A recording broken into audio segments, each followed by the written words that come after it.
Hello, I am that woman named Ivy, and you are watching The Will of God.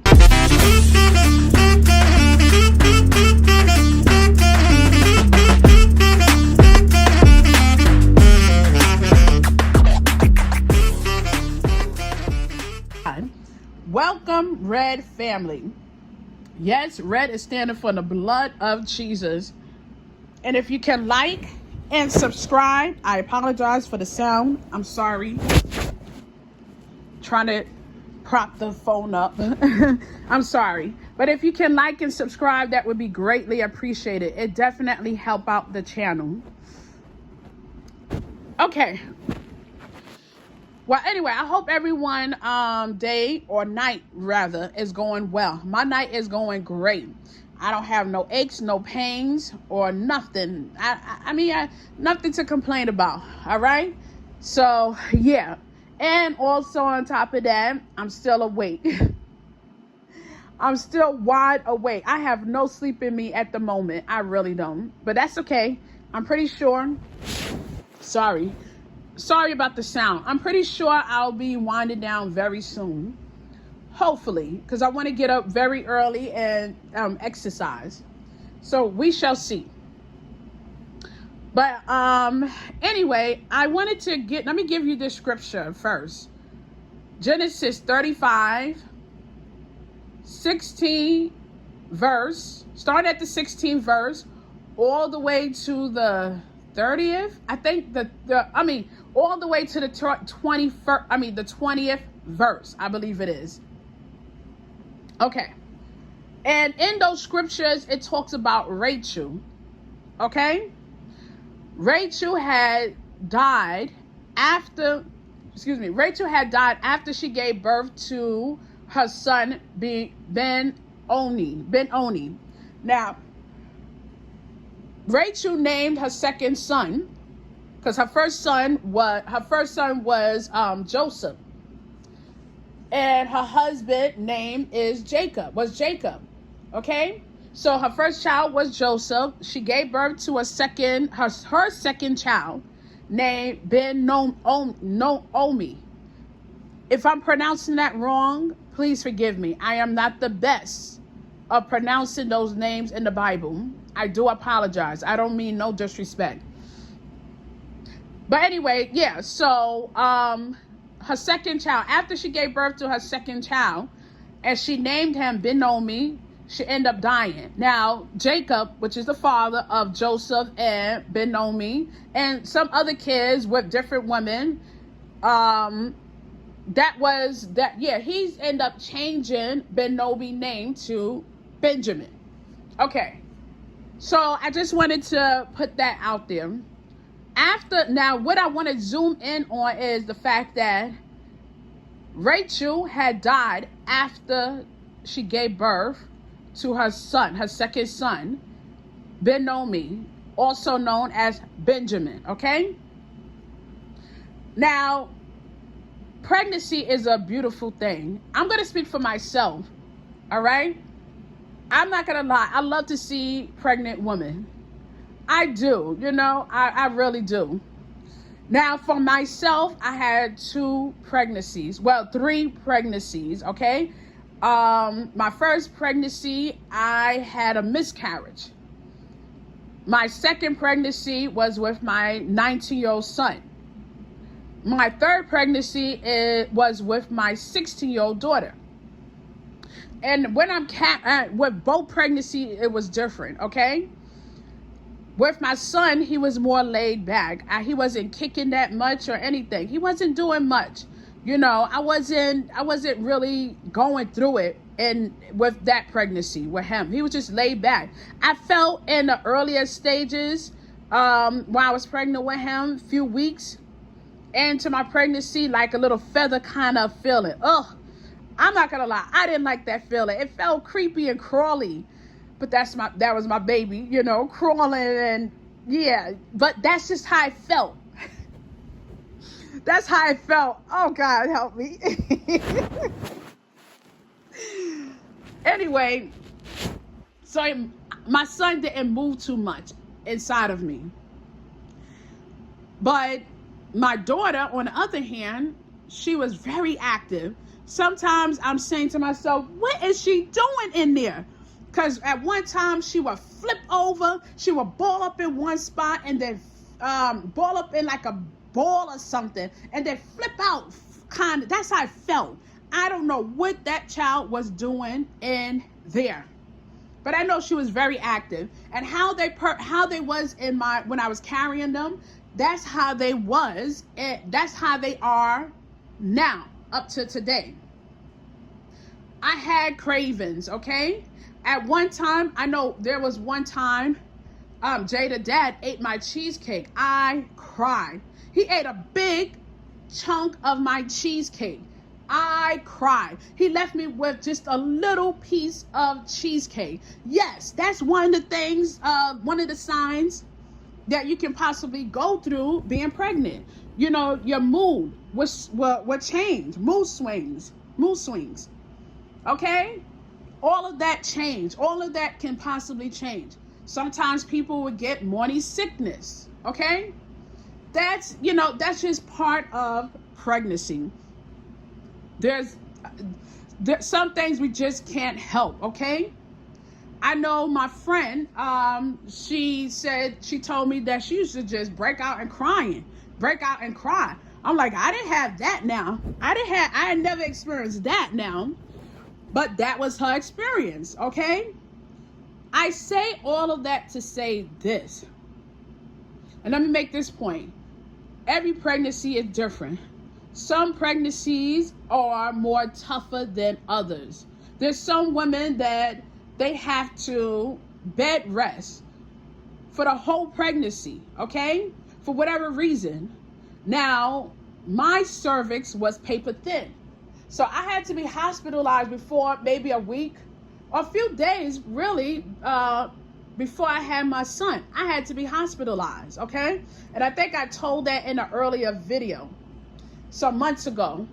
I had to be hospitalized because my cervix was paper thin. So I could not do a lot of acrobat moves. I couldn't be running. I was not, because they said that it was paper thin, I should not been walking a lot. Did I say that right? They told me, they restricted me from walking too much. The doctors, they restricted me from climbing the steps. The doctors, that's what they told me. They don't want me to walk the steps. They don't want me to walk too much. They want me to rest and put my feet up. Okay? All right. So that was my experience with my kids. Like I said before, women have different experience. Everyone's experience is different. Now, when it comes to giving birth, there's some women right after they give birth, something happened and they end up passing away. Very hurtful, very, very sad. God knows it's sad. Or sometimes the mother and child pass away in a mix of her trying to give birth. For whatever reason, it's different reasons. I don't want to, go into all of that. Now, I painted this picture to make this point. You have people out here, men and women, okay? Or even physicians. People are trying to erase biological women. And I have to say biological women just to make my point. Okay? No one should never ever have to say biological woman. But because I am trying to make a point, I have to say biological woman. Okay?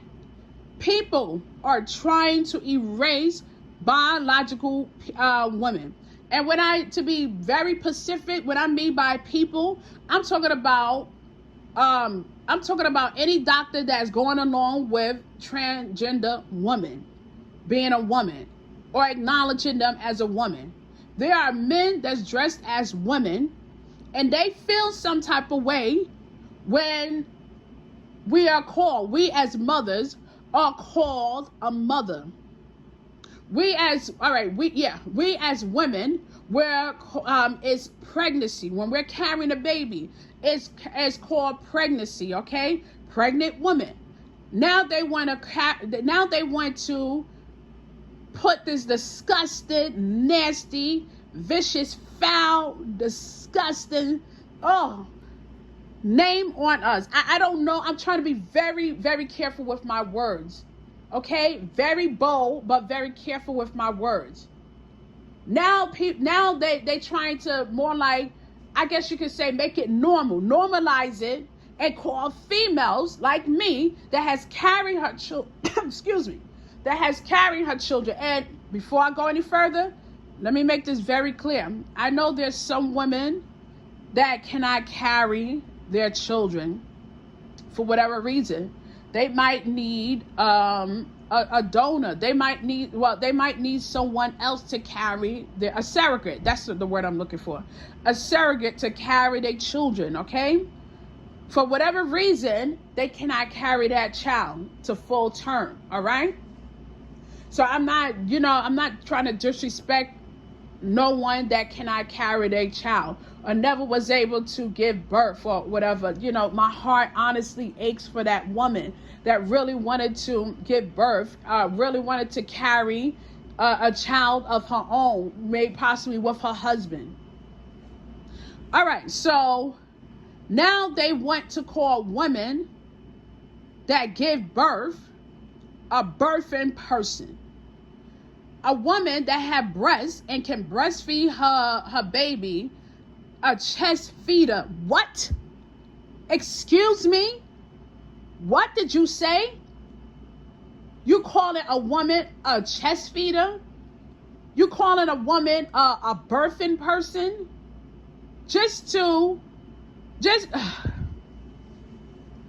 God help me, Jesus, help me. It's another word that they use. And now from what I'm hearing, what some people are saying, they trying to get rid of the word Mother's Day. What? You are trying to cater to a minority group. Very small percentage. You are trying to erase women. You can't erase us. You cannot bump out what God made.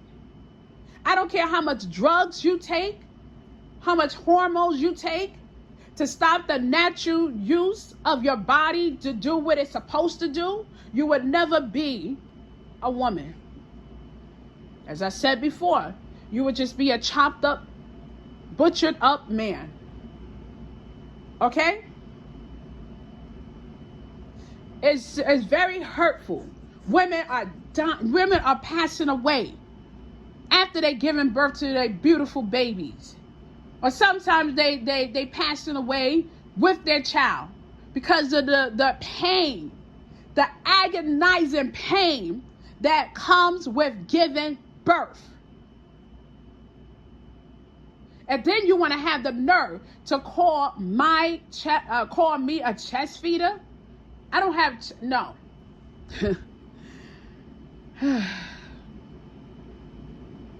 I'm tired of this. These things need to be spoke about. Okay? These things need to be addressed. The devil is a liar. He's a liar from the pits of hell.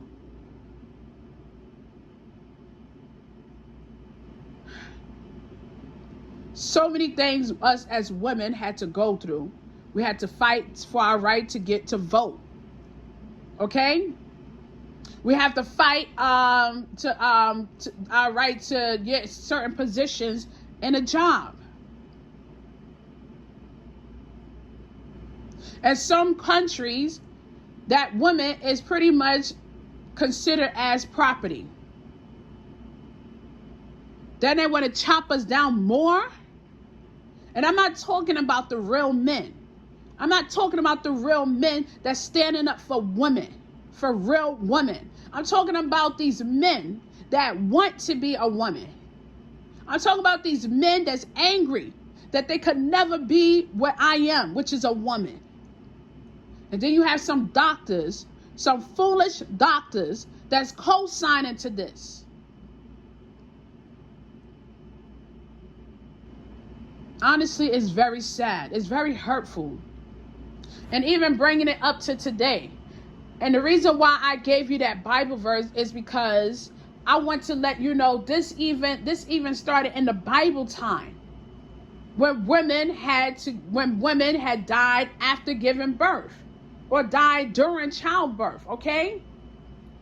Now, this is one of the things that a woman has to go through when she's giving birth to her child. She got to experience that agonizing pain. Yes, they do have medicine to ease the pain, but still in all, you feel some type of pain. Yes, you do.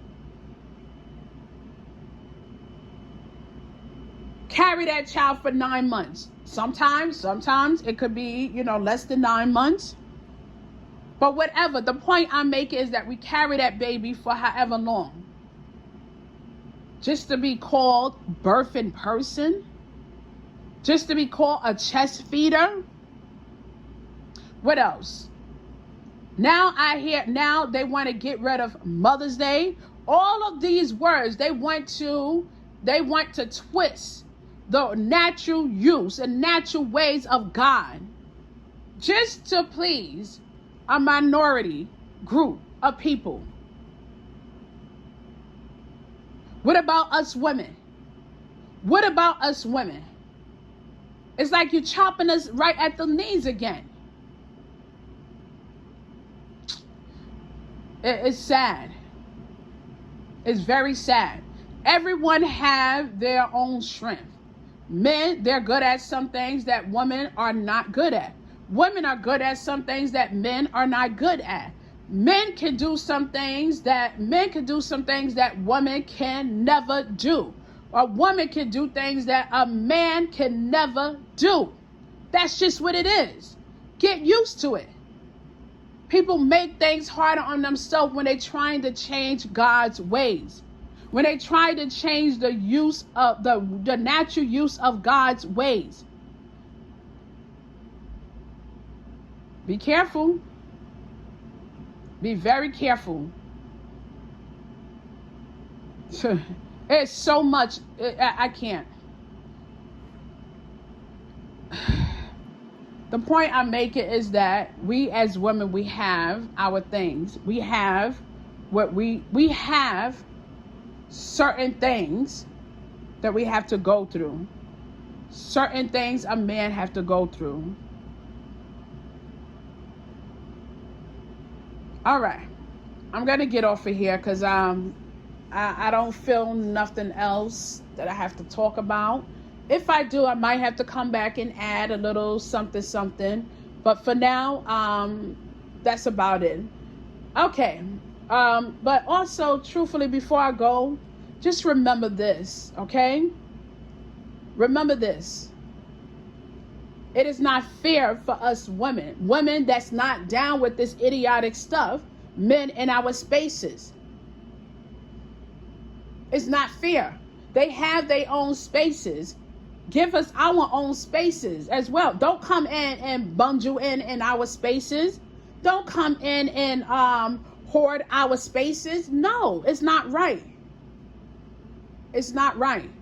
I even heard one man, and that's exactly what it is, a man dressed as a woman, saying that he don't feel comfortable going into a men's bathroom because he was dressed like a woman. But yet you're going to make us real women feel uncomfortable and you're going to hoard in on our space? No, absolutely not. They said now I'm hearing people saying to make a bathroom for a transgender man and woman. This is how I feel.